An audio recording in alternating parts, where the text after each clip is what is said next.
শুক্রবার সকাল 7টা থেকে শুরু হয় অষ্টাদশ লোকসভা নির্বাচনে সংরক্ষিত পূর্ব ত্রিপুরা লোকসভা আসনে ভোট গ্রহণ। ছোটখাটো কয়েকটি সমস্যাকে বাদ দিলে পরে বলা যায় উৎসবের মেজাজে চলে ভোট গ্রহণ। প্রতিটি ভোট কেন্দ্রে দেখা গেছে ভোটারদের লম্বা লাইন। সকাল সকাল ভোটাররা বাড়ি থেকে বেরিয়ে ভোটদান করার জন্য সামিল হয় নিজ নিজ ভোট কেন্দ্রে।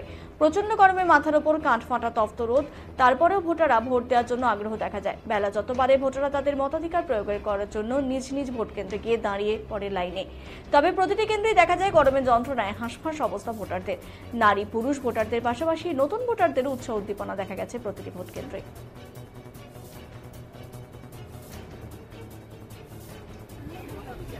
কোন সময় আছিল? বাড়ির থেকে নিতে পারতাম না। আমরা দরজা থেকে দাঁড়িয়ে ছবি নেওয়া যাবে না আপনাদের কাছে? দরজার ভিতরে না, দরজার মধ্যে দাঁড়িয়ে ছবি তোলা যায়। আপনি কি জানেন না জানেন না এটা বলেন আগে। আপনি আমাকে জানেন না বলার থেকে আপনি হাত ঢুকিয়ে ছবি নেওয়া যায়। এখন আপনি কি জানেন কিনা জানেন না সেটা বলুন। আমি নিতে দিচ্ছি না। কেন? আপনি ইলেকশন কমিশনের গাইডলাইন জানেন? আপনার মক্কেল হয়েছে, ডিএম অফিসে মক্কেল হয়েছে, আপনি ছিলেন, আপনাদের কিভাবে বলা হয়েছে? আপনি এত কোশ্চেন কোশ্চেন করবো তো, আপনি বাধা দিয়েছেন কেন? কোশ্চেন করবো না কেন? কেন করবে না? আপনি ফটো তুলতে বাধা দিলেন কেন? আপনি প্রথমে জানা দরকার ছিল। আপনি না জানলে জেনে নেন। আপনার নামটা কি? আপনার নাম কি? नाम क्या अपने?